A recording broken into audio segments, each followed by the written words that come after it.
Sometimes something has run its course, and we hold on to that because we don't want to release that thing. We often think, what does it mean if I release that thing? What does it say about the relationship? What does it say about my skills? What does it say about the circumstances? But holding on to something past its expiration date only does exactly what you expect. It sours.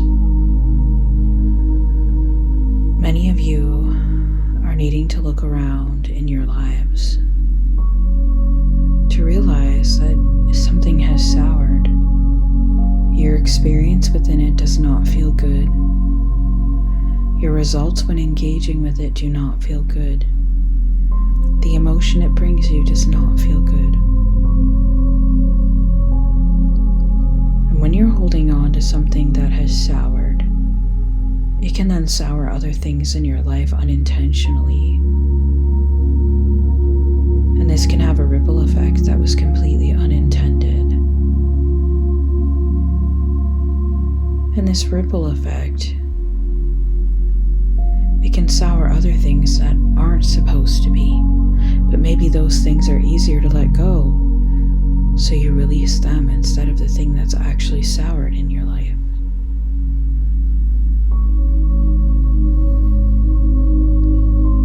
And many of you are going to want to ask, how do you know when something in your life has soured? Well, you're going to know with a sense of deep bitterness and frustration and hitting a wall. But this hitting a wall does not change. You'll know when there's little to no positive interaction with that individual, and you know in your heart that this individual or circumstance, something has hit a wall, and this wall is immovable. When something has soured, it is immovable, and that is how you will know. There will be no good feelings coming through. There might be nostalgia, there might be a hope for what could be different, but you'll know because it feels right to let go of it. You'll know because when you've backed away from that thing, a strong sense of relief washed over you. You'll know because the things around you will stop souring almost immediately upon the removal. This thing, circumstance, person, situation, whatever you might be experiencing, was likely leaching. When something sours in how we are describing, there's an absorption that happens. It is feeding off healthy energy from you with no reciprocity. There is no healthy energy for you to feed off of when it comes to them. And we use the word feed not in a negative connotation here, because we all feed from one another. We traffic energy back and forth. We feed each other. And this is not a negative process when it's calibrated. This is everyone eats. But when something has soured, only one side of the arrangement is receiving nourishment, because they have not left the engagement because they are benefiting from you. But if you are receiving nothing and that has soured, then you are losing valuable energy to that source, and they will not be able to feed you because they maybe never have, or maybe they did once but the circumstances are no longer the same, or maybe they were just set up with patterns of belief you might have carried at one point in time that are no longer resonant. It is not your job to hold on to things past the expiration dates. You can let go just because something does not work for you. For those of you that are struggling with this, it's imperative that you sit in self-reflection for yourself, to really choose yourself, to tell yourself, I'm not willing to have dynamics that aren't reciprocal. I am not willing to be engaged engaged in dynamics that do not feed me. I am not choosing dynamics that don't feed me as my baseline. For those of you who might look around you in your life and notice that almost none of your relationships are feeding you, we would invite you to deal with what has soured first, but we would invite you to look at where you are not feeding yourself. Because this pattern repeats. It starts in the individual, then it moves outward. You might be really comfortable in feeding yourself in some areas, but not others. And that is where the relationship becomes a deeper drain.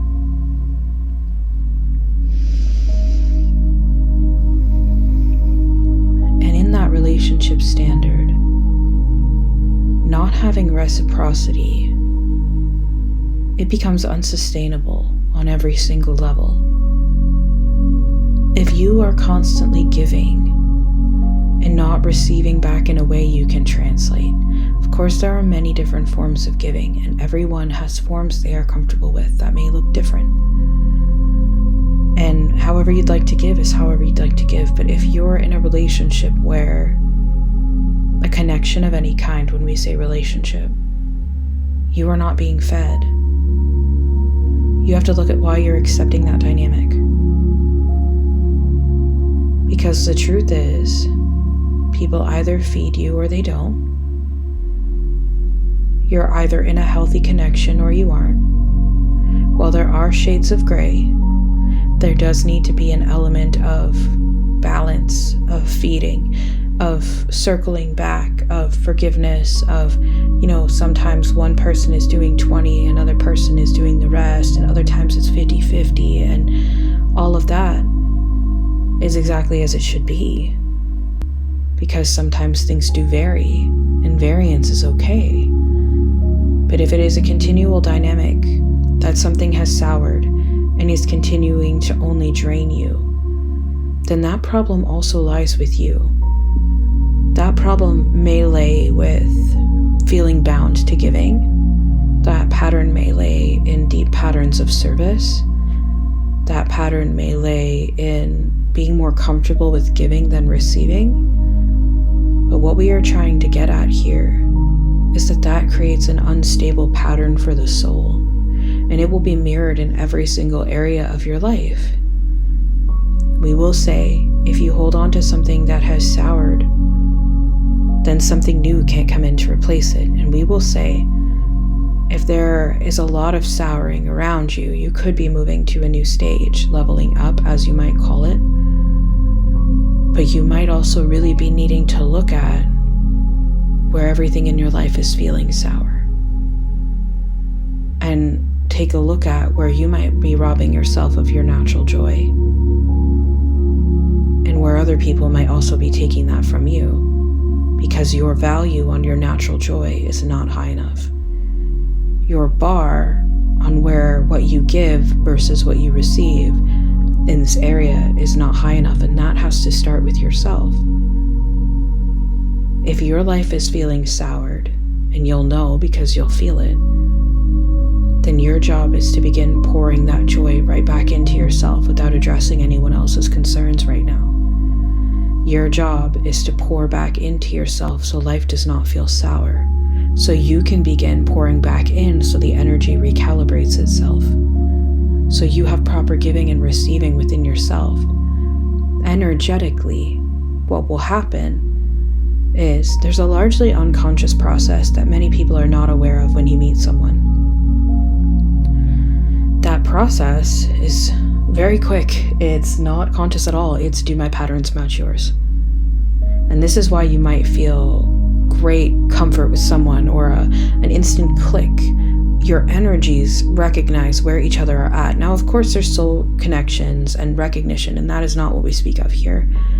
We speak of, do my demons play well with your demons, as somebody might say?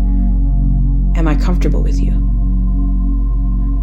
And when you are moving out of that stage, you might be able to recognize that someone does not have those same demons. And you might look at this like, well, we're learning to play nice with each other. And that is beautiful too. But what we are trying to say is it's unconscious.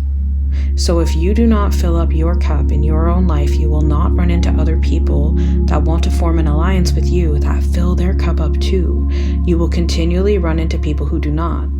Even if you are working at filling up your cup, if you are still allowing in things that are draining you, souring your energy, you will continue to repeat the same dynamic. You must draw hard lines. You must state what it is you are and are not available for.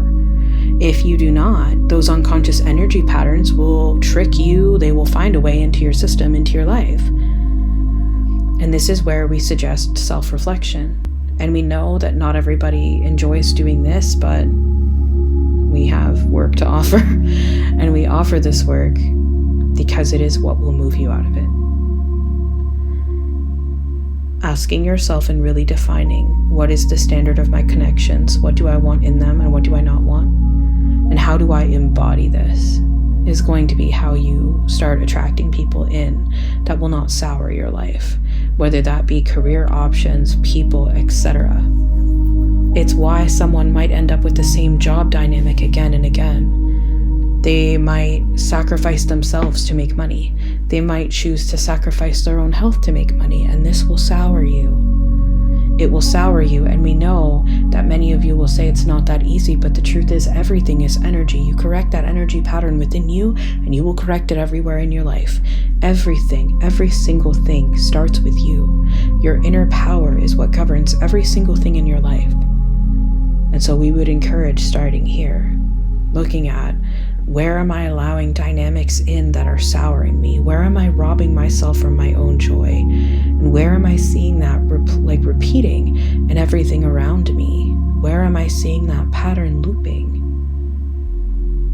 And if you are able to see that, then you are able to clear that and work on it. And over time, you'll notice the quality of relationships that come in will feed you.